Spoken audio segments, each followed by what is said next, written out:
Good evening. The television and radio stations of the United States and their affiliated stations are proud to provide facilities. Smith, Nixon. In the election of 1860, Abraham Lincoln said the question was whether this nation could exist half slave or half free. In the election of 1960, and with the world around us, the question is whether the world will exist half slave or half free, whether it will move in the direction of freedom, in the direction of the road that we are taking, or whether it will move in the direction of slavery. I think it will depend in great measure upon what we do here in the United States, on the kind of society that we build, on the kind of strength that we maintain. We discussed tonight domestic issues, but I would not want that to be any implication to be given that this does not involve directly our struggle with Mr. Khrushchev for survival. Mr. Khrushchev is in New York, and he maintains the communist offensive throughout the world because of the productive power of the Soviet Union itself.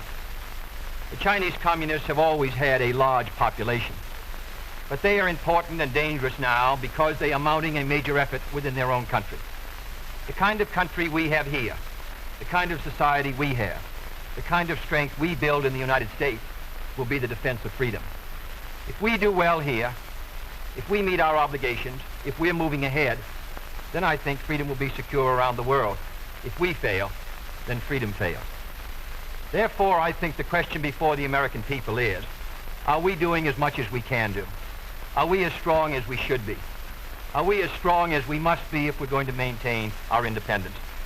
And if we're going to maintain and hold out the hand of friendship to those who look to us for assistance, to those who look to us for survival? I should make it very clear that I do not think we're doing enough, that I am not satisfied as an American with the progress that we're making. This is a great country, but I think it could be a greater country. And this is a powerful country, but I think it could be a more powerful country. I'm not satisfied to have 50% of our steel mill capacity unused. I'm not satisfied when the United States had last year the lowest rate of economic growth of any major industrialized society in the world, because economic growth means strength and vitality. It means we're able to sustain our defenses. It means we're able to meet our commitments abroad.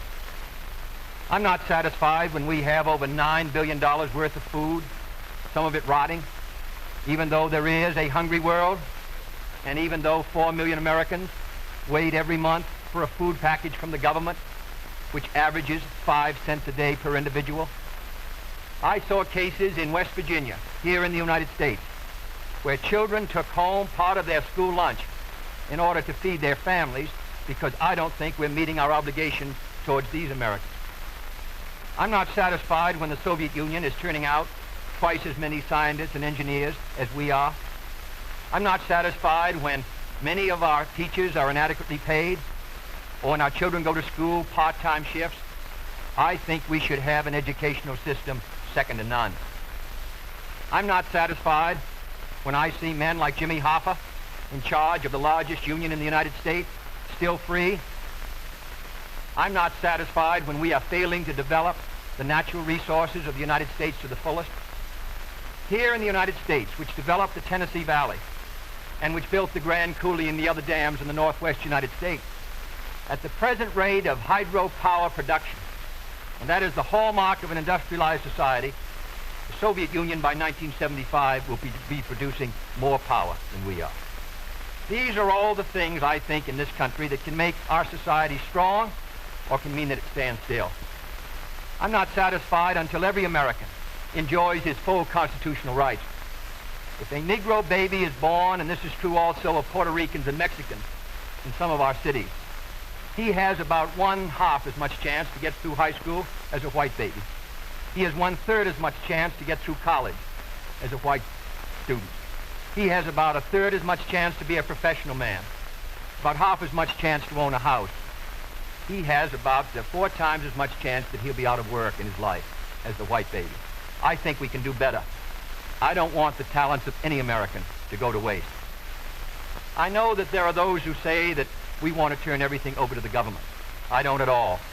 I want the individuals to meet their responsibilities. And I want the states to meet their responsibilities. but I think there is also a national responsibility. The argument has been used against every piece of social legislation in the last 25 years. The people of the United States individually could not have developed the Tennessee Valley. Collectively, they could have. A cotton farmer in Georgia, or a peanut farmer, or a dairy farmer in Wisconsin or Minnesota, he cannot protect himself against the forces of supply and demand in the marketplace, but working together in effective governmental programs, he can do so. 17 million Americans who live over 65 on an average Social Security check of about $78 a month. They're not able to sustain themselves individually, but they can sustain themselves through the Social Security system. I don't believe in big government, but I believe in effective governmental action. And I think that's the only way that the United States is going to maintain its freedom. It's the only way that we're going to move ahead. I think we can do a better job. I think we're going to have to do a better job if we are going to meet the responsibilities which time and events have placed upon us. We cannot turn the job over to anyone else. If the United States fails, then the whole cause of freedom fails. And I think it depends in great measure on what we do here in this country. The reason Franklin Roosevelt was a good neighbor in Latin America was because he was a good neighbor in the United States. Because they felt that the American society was moving again. I want us to recapture that image. I want people in Latin America and Africa and Asia to start to look to America, to see how we're doing things, to wonder what the President of the United States is doing, and not to look at Khrushchev or look at the Chinese communists. That is the obligation upon our generation. In 1933, Franklin Roosevelt said in his inaugural that this generation of Americans has a rendezvous with destiny. I think our generation of Americans has the same rendezvous. The question now is, can freedom be maintained under the most severe attack it has ever known? I think it can be. And I think in the final analysis, it depends upon what we do here. I think it's time America started moving again. And now the opening statement by Vice President Richard M. Nixon. Smith, Senator Kennedy, the things that Senator Kennedy has said, many of us can agree with. There is no question but that we cannot discuss our internal affairs in the United States without recognizing that they have a tremendous bearing on our international position. There is no question but that this nation cannot stand still because we are in a deadly competition, a competition not only with the men in the Kremlin, but the men in Peking. We're ahead in this competition, as Senator Kennedy, I think, has implied. But when you're in a race, the only way to stay ahead is to move ahead. And I subscribe completely to the spirit that Senator Kennedy has expressed tonight, the spirit that the United States should move ahead. Where then do we disagree? I think we disagree on the implication of his remarks tonight and on the statements that he has made on many occasions during his campaign to the effect that the United States has been standing still. We heard that later. Looking then to this problem of how the United States should move ahead and where the United States is moving, I think it is well that we take the advice of a very famous campaigner. Let's look at the record. Is the United States standing still?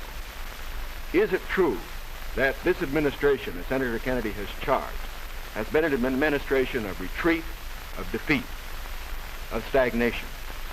Is it true that as far as this country is concerned, in the field of electric power, in all of the fields that he has mentioned, we have not been moving ahead? Well, we have a comparison that we can make. We have the record of the Truman administration of 7.5 years and the 7.5 years of the schools.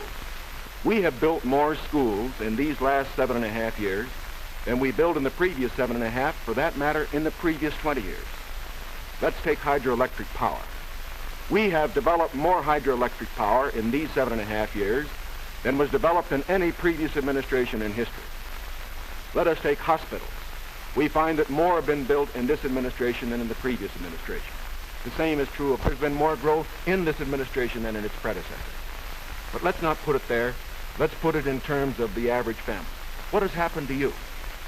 we find have gone up 5 times as much in the Eisenhower administration as they did in the Truman administration. What about the prices you pay? We find that the prices you pay went up 5 times as much in the Truman administration as they did in the Eisenhower administration. What's the net result of this? This means that the average family income went up 15% in the Eisenhower years as against 2% in the Truman years. Now, this is not standing still. But good as this record is, may I emphasize, it isn't enough. A record is never something to stand on. It's something to build on. And in building on this record, I believe that we have the secret for progress. We know the way to progress. And I think, first of all, our own record proves that we know the way. Senator Kennedy has suggested that he believes he knows the way. I respect the sincerity with which he makes that suggestion. But on the other hand, when we look at the various programs that he offers, they do not seem to be new.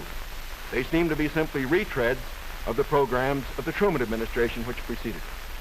And I would suggest that during the course of the evening he might indicate those areas in which his programs are new, where they will mean more progress than we had then. What kind of programs are we for? We are for programs that will expand educational opportunities, that will give to all Americans their equal chance for education, for all of the things which are necessary and dear to the hearts of our people. We are for programs, in addition, which will see that our medical care for the aged is much better handled than it is at the present time. Here again, may I indicate that Senator Kennedy and I are not in agreement as to the aim. We both want to help the old people. We want to see that they do have adequate medical care. The question is the means. I think that the means that I advocate will reach that goal better than the means that he advocates. I could give better examples, but for whatever it is, whether it's in the field of housing or health or medical care or schools or the development of electric power, we have programs which we believe will move America, move her forward and build on the wonderful record that we have made over these past 7.5 years. Now, when we look at these programs, might I suggest that in evaluating them, we often have a tendency to say that the test of a program is how much you're spending. I will concede that in all the areas to which I have referred, Senator Kennedy would have the federal government spend more than I would have it spend. I costed out the cost of the Democratic platform. It runs a minimum of $13.2 billion a year more than we are presently spending to a maximum of $18 billion a year more than we're presently spending. Now, the Republican platform will cost more, too. It will cost a minimum of $4 billion a year more, a maximum of $4.9 billion a year more than we're presently spending. Now, does this mean that his program is better than ours? Not at all. Because it isn't a question of how much the federal government spends. It isn't a question of which government does the most. It's a question of which administration does the right thing. And in our case, I do believe that our programs will stimulate the creative energies of 180 million free Americans. I believe the programs that Senator Kennedy advocates will have a tendency to stifle those creative energies. I believe, in other words, that his programs would lead to the stagnation of the motive power that we need in this country to get progress. The final point that I would like to make is this. Senator Kennedy has suggested in his speeches that we lack compassion for the poor, for the old, and for others that are unfortunate. Let us understand throughout this campaign that his motives and mine are sincere. I know what it means to be poor. I know what it means to see people who are unemployed. I know Senator Kennedy feels as deeply about these problems as I do. But our disagreement is not about the goals for America, but only about the means to reach those goals. Thank you, Mr. Nixon. That completes the opening statements, and now the candidates will answer questions or comment upon one another's answers to questions put by correspondents of the networks. The correspondents. I'm Sander Van Oker, NBC News. I'm Charles Warren, Mutual News. I'm Stuart Novin, CBS News. Bob Fleming, ABC News. The first question to Senator Kennedy from Mr. Fleming. Senator, the Vice President in his campaign has said that you are naive and at times immature. He has raised the question of leadership. On this issue, why do you think people should vote for you rather than the Vice President? Well, the Vice President and I came to the Congress together in 1946. We both served in the Labor Committee. I've been there now for 14 years, the same period of time that he has, so that our experience in government is comparable. Secondly, I think the question is, what are the programs that we advocate? What is the party record that we lead? I come out of the Democratic Party, which in this century has produced Woodrow Wilson and Franklin Roosevelt and Harry Truman, and which supported and sustained these programs which I've discussed tonight. Mr. Nixon comes out of the Republican Party. He was nominated by it. And it is a fact that through most of these last 25 years, the Republican leadership has opposed federal aid for education, medical care for the aged, development of the Tennessee Valley, development of our natural resources. I think Mr. Nixon is an effective leader of his party. I hope he would grant me the same. The question before us is, which point of view and which party do we want to lead the United States?